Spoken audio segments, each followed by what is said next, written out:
आपकी सरकार ने जो है पिछले साल बजट में इनकम टैक्स रेट की कटौती की, मिडिल क्लास को बहुत बड़ा फायदा हुआ।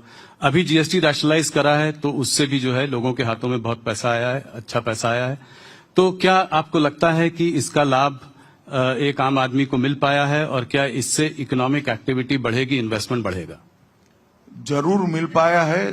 395 चीजें 28% और 18% पर थी, इसको 5% या 0% टैक्स कर दिया।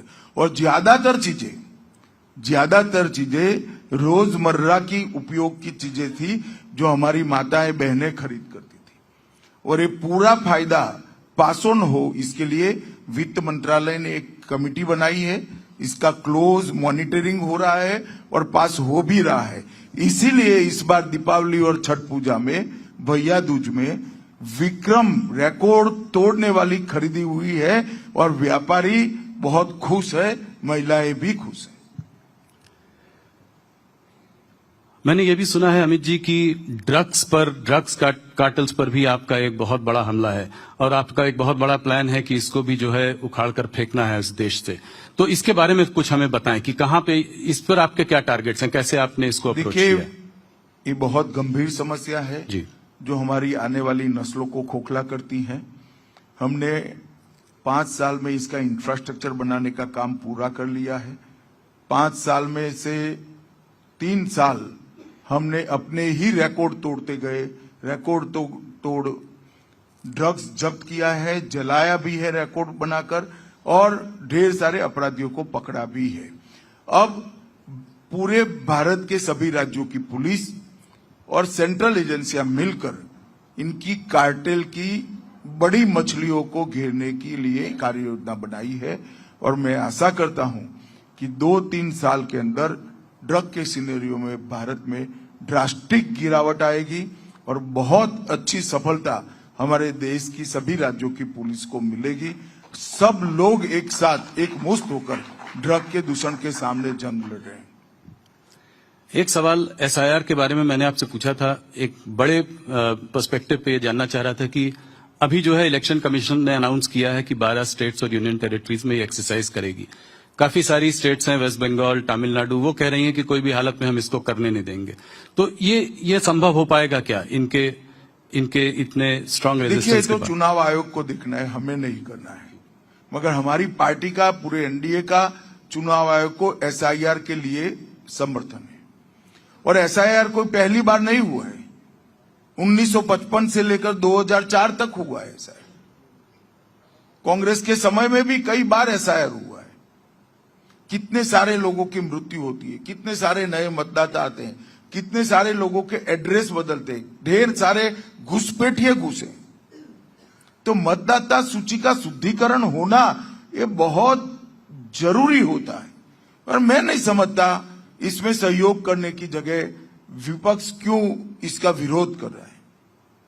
उनको दूषित मतदाता सूची ही चाहिए जिसके आधार पर वो असली जनादेश को छिपा सकते, इसलिए वो इसका विरोध करते हैं।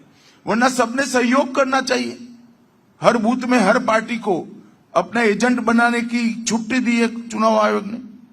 हर स्तर पर सुनवाई की प्रोविजन रखा है। सुप्रीम कोर्ट तक गए, सुप्रीम कोर्ट ने भी इसको अप्रूव करा। अब क्या आपत्ति है, मैं तो समझ नहीं सकता। केवल घुसपैठियों को बचाने के लिए विशेषकर बंगाल और बंगाल की मुख्यमंत्री एसआईआर का विरोध कर रही है।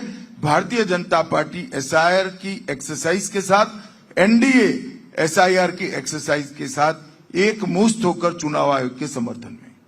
आपने बंगाल की बात छेड़ी तो बंगाल पे सवाल पूछूंगा, उसका भी चुनाव आने वाला है अगले साल। इस बार भारतीय जनता पार्टी की क्या रणनीति रहेगी?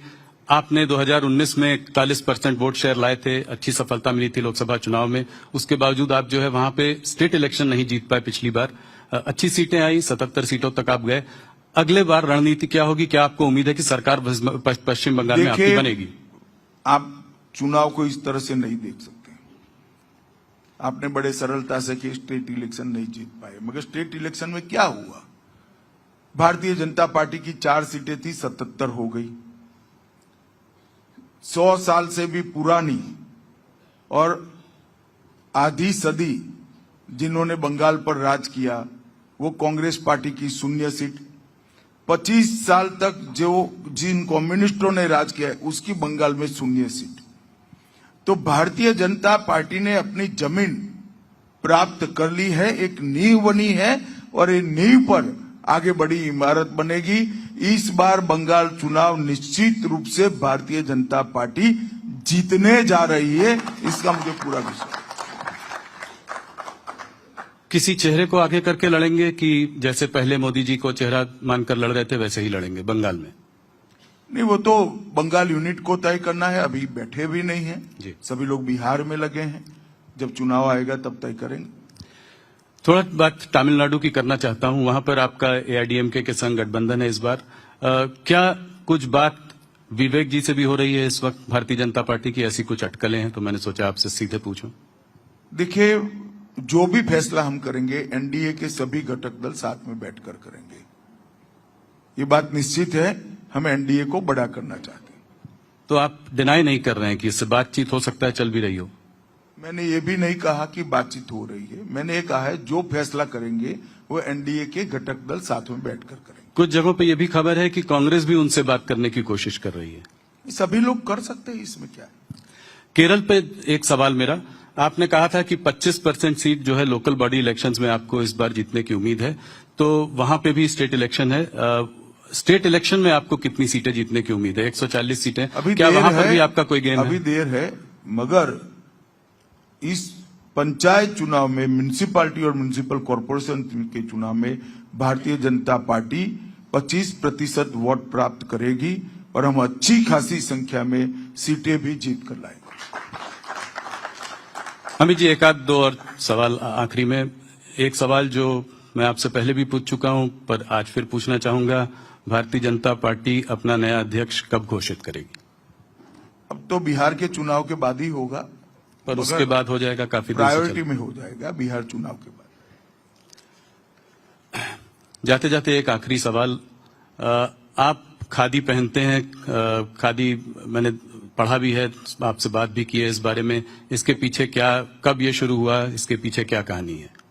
देखिए, मेरी माता जी, उन्होंने मुझे खादी पहनने के लिए प्रेरित किया था और उस वक्त तो ज्यादा समझ नहीं थी जब मैंने खादी पहनना शुरू किया था, मगर आज मैं देख रहा हूं खादी का विचार आज भी इतना प्रासंगिक है जितना 1920 में हुआ करता था। अगर मेरे खादी पहनने से एक गरीब के घर को रोजी रोटी मिलती है, एक गरीब महिला को रोजी रोटी मिलता है, तो इससे ज्यादा पवित्र कपड़ा और कोई नहीं है। और मैं तो देश भर के सभी परिवारों को कहता हूं, घर में कई सारी ऐसी चीजें होती है, पिलो कवर होते हैं, चद्दरें होती हैं, बदन लुचने के तौलिए होते हैं, कई सारी ऐसी चीजें होती है जो खादी का हम उपयोग कर सकते हैं। और खादी ग्राम उद्योग में तो अब ढेर सारी खाने पीने की चीजें भी उपलब्ध है। खादी को बढ़ाइए। खादी हमारे देश के लिए, हमारे देश के गरीबों के लिए रोजगार का बहुत बड़ा साधन है और आत्मनिर्भरता और स्वदेशी दोनों खादी से ही मजबूत होता है। और मोदी जी ने खादी को बल दिया है और खादी के टर्नओवर में सैकड़ों गुना बढ़ोतरी करने का काम भारतीय जनता पार्टी की नरेंद्र मोदी सरकार ने किया है, एनडीए सरकार ने किया है। अच्छा ही हुआ आपने पूछ लिया, जिससे मैं अपील कर पाऊंगा। और युवाओं को विशेषकर मैं कहना चाहता हूं कि एक बार आप खादी पहनकर देखिए, गरीब के साथ आपका मन अपने आप जुड़ जाएगा, इसके दर्द को आप महसूस कर पाएंगे। अमित जी, आपका बहुत बहुत धन्यवाद हमारे संग बिहार में जुड़ने के लिए। न्यूज 18 बिहार यहाँ का लोकप्रिय और बहुत बड़ा चैनल है, हमारा 80% शेयर है और बाकी पूरे देश में हमारे नेशनल चैनल्स के थ्रू आप आज देखे गए हैं। शानदार, जोरदार